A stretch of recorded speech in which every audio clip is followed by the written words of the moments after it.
बिस्मिल्लाहिर्रहमानिर्रहीम। अस्सलाम वालेकुम। कैसे हैं आप सब लोग? उम्मीद है आप सब खैरियत से होंगे और रेसिपीज़ को फॉलो कर रहे होंगे। तो जी आज हम अपना पिछला लेक्चर जो है उसे कंप्लीट करेंगे। हमारा पिछला टॉपिक क्या था? Introduction to object oriented concept. उसमें हमने जी पिछले लेक्चर में पढ़ा ऑब्जेक्ट क्या होता है, क्लासेस क्या होती हैं और एब्स्ट्रैक्शंस क्या होती हैं। आज हम क्या क्या कवर करेंगे? Encapsulation, inheritance and polymorphisms. अच्छा जी, ये टॉपिक बहुत इंपॉर्टेंट है मिड्स के लिहाज से भी और फाइनल के लिहाज से भी, और ये ज़रूर आता है। इसलिए इसमें आप शुरू से ही अपने कॉन्सेप्ट क्लियर रखें। इसके कॉन्सेप्ट क्लियर होंगे तो आगे जाने में आपको आसानी होगी। अच्छा जी, इनकैप्सुलेशन की तरफ आते हैं। तो पहले हम कॉन्सेप्चुअली समझ लेते हैं कि इनकैप्सुलेशन होता क्या है। अच्छा जी, इनकैप्सुलेशन का मतलब है कि हम एक क्लास के डाटा को किसी एक जगह रैप कर देते हैं। मतलब कि एक क्लास क्या है हमारे पास? Class is a collection of object with same characteristics. अब उसको हमने क्या करना है? हमने उसको एक जो है ना उसको रैप कर देना, उसको बाइंड कर देना हमने एक सिंगल यूनिट में। ठीक है।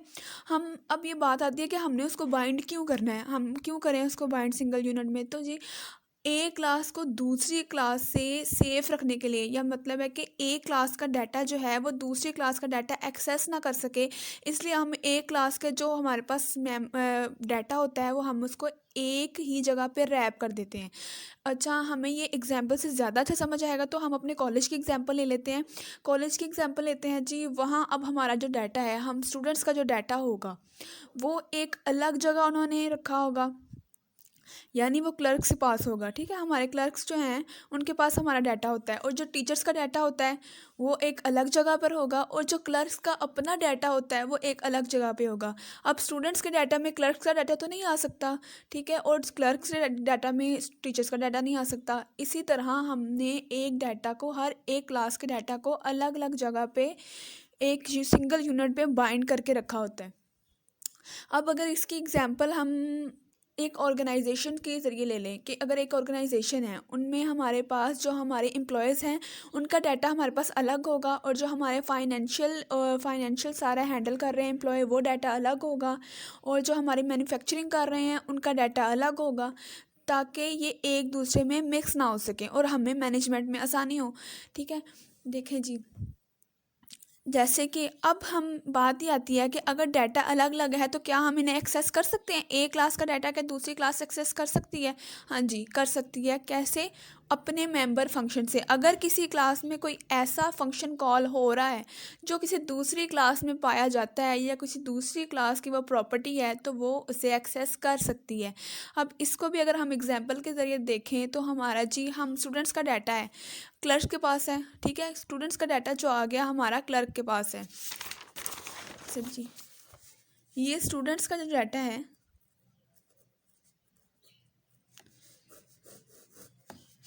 ठीक है, ये हमारे क्लर्क्स के पास होता है। अब अगर किसी टीचर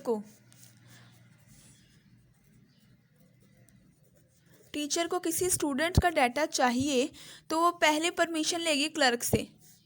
ठीक है, परमिशन लेंगी क्लर्क से। क्लर्क उनके पूछेंगे कि आपको क्या काम है, वो अपना फंक्शन बताएंगे कि हमने इस पे ये फंक्शन परफॉर्म करना है, या हमें इसकी इसलिए ज़रूरत है, हमें इसकी हमने मतलब कि देखना है इसकी फ़ीस सबमिट हुई है ये नहीं हुई, या हमें अपने फॉर्म में कोई गलती हो गई है उसकी वजह से हमें ये करना पड़ रहा है। तो जी वो उनसे पहले परमिशन लेंगी। तो ये एक अलग क्लास थी, इसको जब किसी दूसरी क्लास का डाटा चाहिए था तो उसने उससे परमिशन ली, क्योंकि उसके अंदर एक फंक्शन था उसका। ठीक है, होप सो के क्लियर हुआ हो आपको ये एग्जांपल। नहीं तो मैं फिर दोबारा पढ़ाते वक्त जो है आपको रिवाइज करवा दूंगी। चलें जी, इनकैप्सुलेशन के अब जी लफ्ज़ी मतलब की तरफ आते हैं। मतलब नहीं कह लें जी, पूरी इंग्लिश की तरफ आते हैं हम। तो जी इनकैप्सुलेशन क्या है? Encapsulation is define as a wrapping up of the data. जैसे कि मैंने आपको बताया कि हम डाटा को रैप कर देते हैं अंडर अ सिंगल यूनिट, एक ही चीज़ के अंदर। जैसे एक कैप्सूल है, कैप्सूल में डिफरेंट तरह के पाउडर फॉर्म में जो होती है मेडिसिन होती है, अगर हम उसे खुला रख देंगे तो वो ख़राब हो जाएगी। ठीक है, हम उसको कैप्सूल में रखते हैं ताकि वो महफूज रह सके।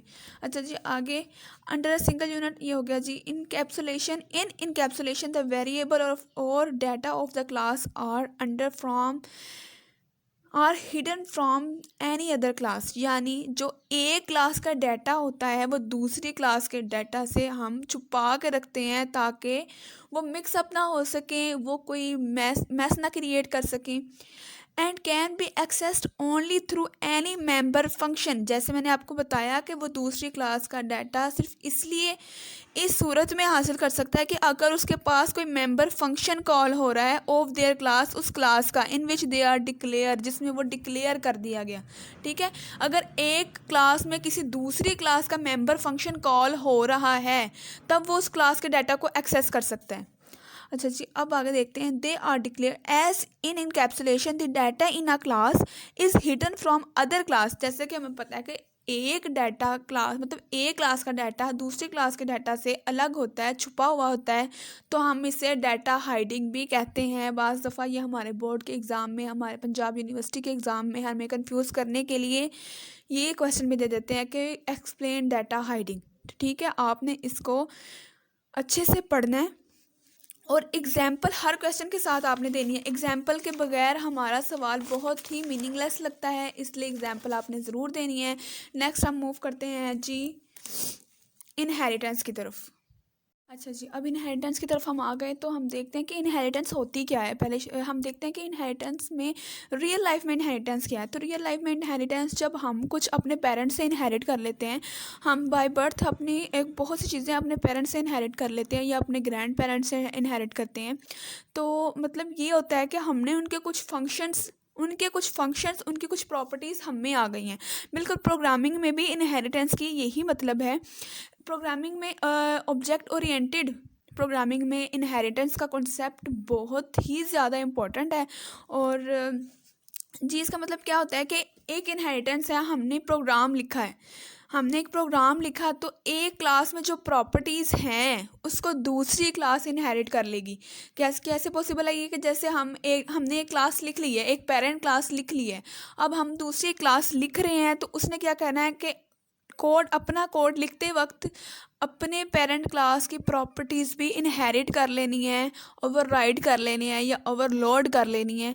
यानी जो पेरेंट की प्रॉपर्टीज़ होंगी वो तो चाइल्ड में होंगी ही, और चाइल्ड की अपनी प्रॉपर्टीज़ भी होंगी। अब हम कहते हैं कि इसका फ़ायदा क्या होगा। इसका फ़ायदा ये होगा कि जब हमने एक दफ़ा अपने पेरेंट की जो है प्रॉपर्टीज़ इनहेरिट कर ली हैं, तो हमें जो उनकी प्रॉपर्टीज़ थी, पेरेंट क्लास की प्रॉपर्टीज़ थी, उनका जो कोड था हमें बार बार नहीं लिखना पड़ेगा। हम सिंपली उसको इनहेरिट कर रहे हैं, इनहेरिट से हम वो कोड यूज़ कर सकते हैं, हम वो कोड ईज़िली यूज़ कर सकते हैं, उस कोड तक ईज़िली एक्सेस जा सकती है हमारी।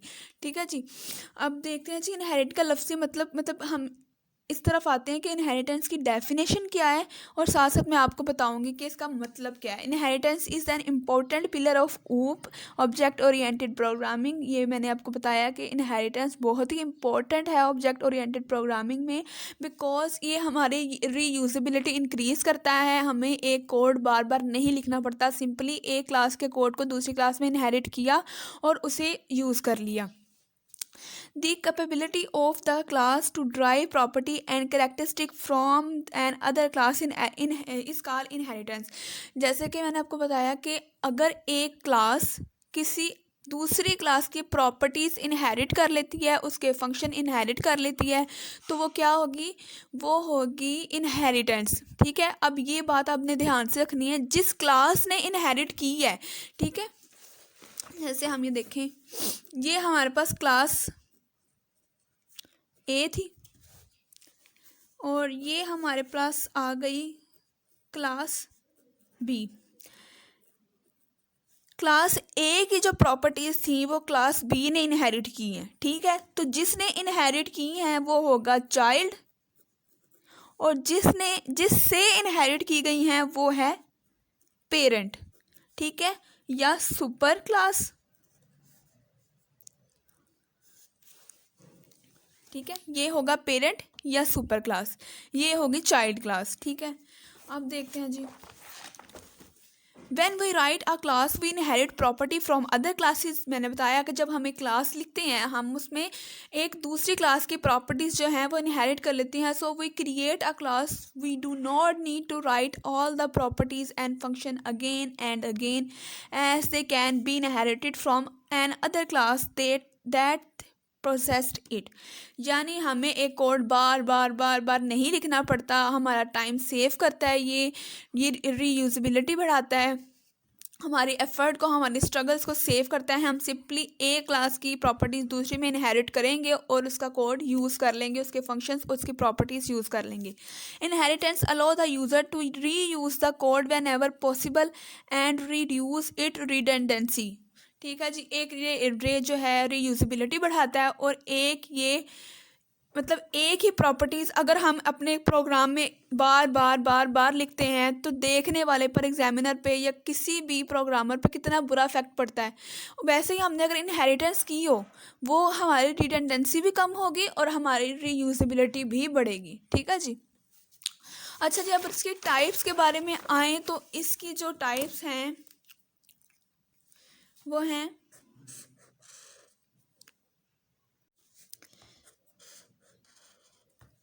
हम यहाँ बात कर रहे हैं जी सिंगल इनहेरिटेंस।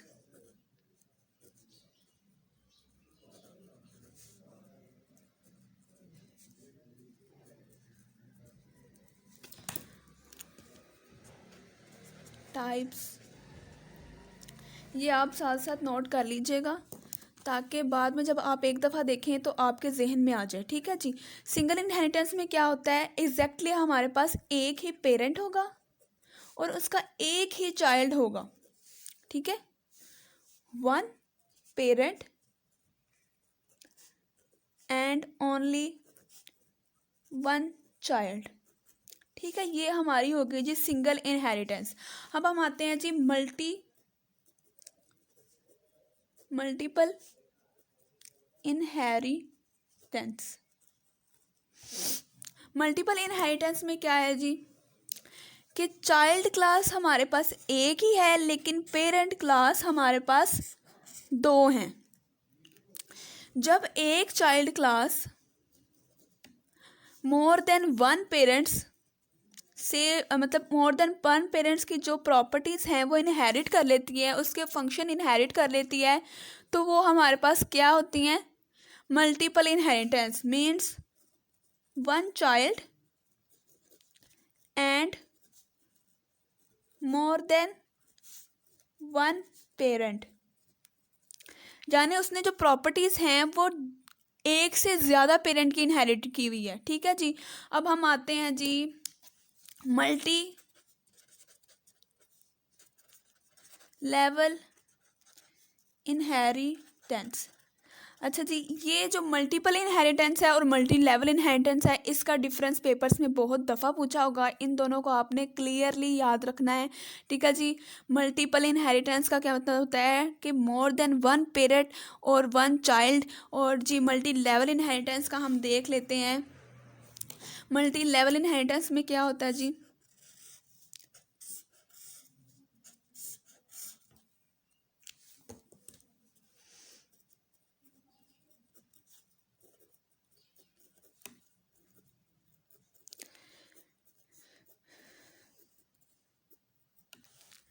अच्छा जी, मल्टी लेवल इनहेरिटेंस में क्या होता है कि जो ये क्लास है, एक क्लास ने किसी ऐसी क्लास के प्रॉपर्टीज़ जो हैं वो इनहेरिट किए हुए हैं जिसने पहले भी किसी क्लास के प्रॉपर्टीज़ इनहेरिट किए हुए थे।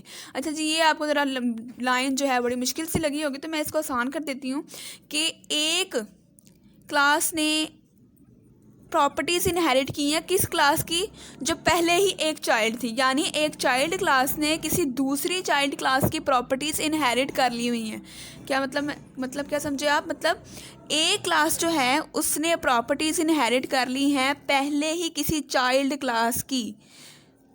चाइल्ड क्लास समझ रहे हैं ना आपकी, वो चाइल्ड क्लास ने पहले किसी दूसरी क्लास की प्रॉपर्टीज़ इनहेरिट की होंगी। ठीक है। अच्छा जी, अब इससे क्या फ़ायदा होगा हमें? इससे फ़ायदा ये होगा कि ये जो चाइल्ड क्लास है वो इसकी तो प्रॉपर्टीज़ यूज़ कर सकेगी, लेकिन इसकी प्रॉपर्टीज़ भी यूज़ कर सकेगी। हो गया ना हमें डबल फ़ायदा। तो इन दोनों की अब हम इनमें डिफरेंस फिर देख लेते हैं। मल्टीपल इनहेरिटेंस में क्या होता है जी? चाइल्ड एग्जैक्टली एक है, पेरेंट उसके दो हैं। मतलब एक चाइल्ड क्लास ने डायरेक्टली दो पेरेंट्स की जो है वो अब प्रॉपर्टीज इनहेरिट कर ली हैं। और इसमें क्या होता है जी? एक चाइल्ड क्लास ने दो पेरेंट की, उसके तो दोनों पेरेंट है ना, एक पेरेंट है और ये इसका पेरेंट है और ये इसका ग्रैंड पेरेंट है। ठीक है, मतलब जैसे हम देखें, आप अगर हम एक एग्जांपल लेते हैं कि हमने अपनी प्रॉपर्टीज़ जो हैं, हमें जो इनहेरिटेंस कुछ कुछ आई हुई है, हमारी में जो खसूसियत है वो हमारे दादा की भी हैं और हमारे फादर की भी हैं, तो वो क्या होगा जी? मल्टी लेवल इनहेरिटेंस है। इसी तरह इसमें है कि ए क्लास ने ऐसी क्लास की प्रॉपर्टीज इनहेरिट की हैं जो पहले से ही चाइल्ड थी, यानी उसने किसी की प्रॉपर्टीज इनहेरिट की हुई थी। तो जो लास्ट में हमारा जो चाइल्ड आएगा, ग्रैंड चाइल्ड, वो क्या हो सकेगा? वो अपने पेरेंट की भी प्रॉपर्टीज जो है यूज़ कर सकेगा, इनहेरिट हो गई हैं उसमें, और जो वो अपने ग्रैंड पेरेंट की है वो भी यूज़ कर सकेगा। अच्छा जी, अब इन दोनों में जो डिफरेंस है वो आपने क्लियरली याद रखना है जी। ये डायरेक्टली दो पेरेंट्स की जो है प्रॉपर्टीज़ यूज़ कर सकता है, ये भी टू पेरेंट्स की कर सकता है, लेकिन उसमें एक पेरेंट होगा और एक ग्रैंड पेरेंट होगा, और वो एक ऐसी चाइल्ड मतलब एक ऐसी क्लास की प्रॉपर्टीज़ इनहेरिट करेगा जो पहले से ही चाइल्ड है। ये दोनों क्वेश्चन ज़रूर आते हैं, आपके मिड्स में आए, आपके फाइनल में आए, इन दोनों का डिफरेंस ज़रूर आएगा, इसलिए आपने इसको क्लियर रखना है। आगे जी, हमारी लास्ट जो है इसकी टाइप वो है हायरार्किकल इनहेरिटेंस।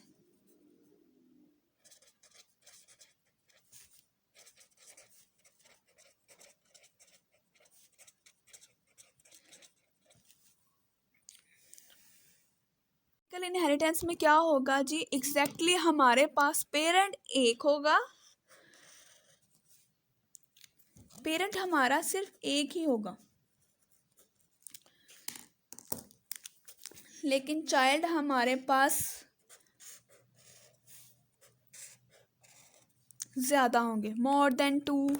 और मतलब आप कह लें कि जैसे हमारे पेरेंट होते हैं, जो बाज़ दफ़ा सारे जो बच्चे होते हैं वो पेरेंट्स में ही जाते हैं, तो वो क्या होता है? Hierarchical inheritance. इसी तरह इसमें क्या होगा कि 3-4 क्लासेस जो होंगी, मोर देन 2 क्लासेस, ठीक है, वो क्या करेंगी? एक ही पेरेंट को इनहेरिट करेंगी। मतलब वो एक ही पेरेंट की जो प्रॉपर्टीज़ हैं खुद में इनहेरिट कर लेंगी उसे यूज़ करने के लिए। ठीक है, तो वो होगा पेरेंट क्लास। अब फिर देख ले हायरार्किकल इनहेरिटेंस में क्या होगा? एक पेरेंट होगा, एग्जैक्टली एक पेरेंट होगा जिसको इनहेरिट किया हुआ है मल्टीपल चाइल्ड्स ने। ठीक है, होप सो कि आपको इसकी एग्जांपल्स की भी समझ आ गई होगी और इसकी टाइप की भी समझ आ गई होगी। तो आगे चलते हैं हम अपने पॉलीमॉर्फिज्म की तरफ। जी, अगर हम पॉलीमॉर्फिज्म को देखते हैं तो हम देखते हैं कि पॉलीमॉर्फिज्म के मतलब के लफ्ज़ का असली मतलब क्या होगा। तो जी, दो लफ्ज़ का कॉम्बिनेशन होता है, पॉली एंड मॉर्फिज्म्स। पॉली का मतलब होता है मैनी एंड मॉर्फिज्म का मतलब होता है फॉर्म्स। अब इसका अगर हम देखें तो पॉलीमॉर्फिज्म पूरे का पूरा क्या बनाएगा? Many forms. अगर एक चीज़ जो है एट अ टाइम अपने आप को तीन चार फॉर्म्स में रिप्रेजेंट कर सकती है तो वो क्या होगी? पॉलीमॉर्फिज्म्स। अब इसकी एग्जांपल्स आपको देती हूँ ताकि आपको अच्छे से समझ आए कि एक चीज़ एट अ टाइम अपने आप को 3-4 जगह पे डिफरेंट फॉर्म पे कैसे रिप्रेजेंट कर सकती है। अब जैसे कि हमारे फादर हैं या हम खुद हैं, एज अ स्टूडेंट हम एक लड़कियां भी हैं, हम लड़के भी हैं। ठीक है, मतलब लड़कियां और लड़के, ये नहीं कह रही मैं कि हम एक ही हैं, लड़कियां भी लड़के भी, मतलब हम कैटेगरीज होती हैं स्टूडेंट्स की, बॉयज़ एंड गर्ल्स। अगर हम गर्ल्स की तरफ आएँ, girls at a time girls भी हैं, डॉटर भी हैं, स्टूडेंट भी हैं। ठीक है, और अगर वो किसी को पढ़ा रही हैं तो वो टीचर भी हैं। ठीक है, अब गर्ल्स एट अ टाइम जो है अलग फॉर्म में अपने आप को रिप्रेजेंट कर दिया गर्ल्स ने, तो ये क्या होगा? पॉलीमॉर्फिज्म्स। ठीक है जी, इसी तरह हमारे फादर हैं तो वो हमारे फादर भी हैं, एक ह्यूमन बीइंग भी हैं, एक एम्प्लॉय भी हैं, एक हस्बैंड भी हैं, एक सन भी हैं। तो क्या होगा जी? इस प्रॉपर्टी को हम क्या कहेंगे? पॉलीमॉर्फिज्म। यानी कि एक चीज़ ने अपने आप को डिफरेंट फॉर्म में जो है रिप्रेजेंट कर दिया। अब इसकी तरफ आएंगे हम जी। It is a combination of two words, poly and morphism. Poly means many and morphism means forms. We can define polymorphism as the ability of message to be displayed in more than one form. यानी एक ऐसी खसूसियत है एक message की या एक person की या एक एक प्रोग्रामिंग है तो हम उसको मैसेज ही कहेंगे ना, और अगर रियल लाइफ में पर्सन कहेंगे तो वो एक ऐसी खसूसियत है कि जिसकी वजह से वो अपने आप को 3-4 फॉर्म्स में रिप्रेजेंट कर सकते हैं। For example, a person at the same time can have different characteristics, जैसे मैंने आपको समझाया। Like a man at the same time is a father, a husband and a employee. Same man possess different behaviour in different situation, मतलब different situation में हर हालात में वो अपने आप को उस हालात में डाल लेता है। जैसे अगर फैक्ट्री में गया है तो सारी बात है वो एम्प्लॉय होगा, अगर घर में है तो वो हस्बैंड भी है, फादर भी है, सन भी है। This is called polymorphism. तो जी सिंपल सा कॉन्सेप्ट था पॉलीमॉर्फिज्म का। आगे अगर हम पॉलीमॉर्फिज्म की टाइप्स पर आएँ तो पॉलीमॉर्फिज्म की 2 टाइप्स हैं।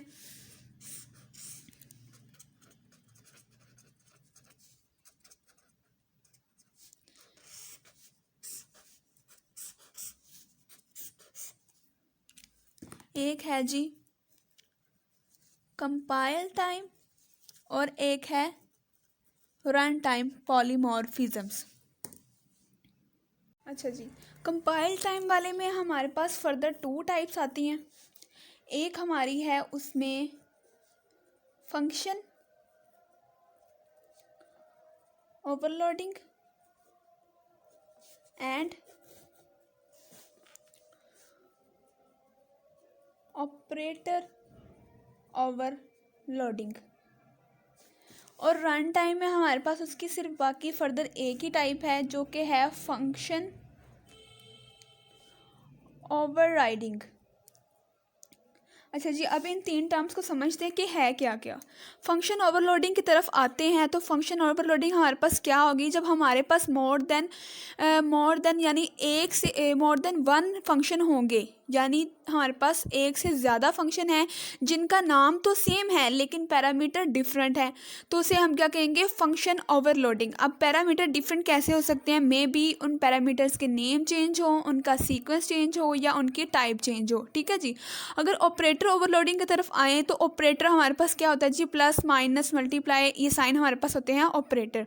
अब हमें पता है कि प्लस जो है वो इंटीजर को प्लस करता है, लेकिन अगर हमने स्ट्रिंग को करना हो ऐड अप तो हम क्या करेंगे, फिर हम उस प्लस ऑपरेटर को पर ऐसे फंक्शन अप्लाई करते हैं, ऐसी प्रोग्रामिंग करते हैं जो हमने ऊप में पढ़ी हुई हैं, ऑब्जेक्ट ओरिएंटेड प्रोग्रामिंग में पढ़ी हुई हैं।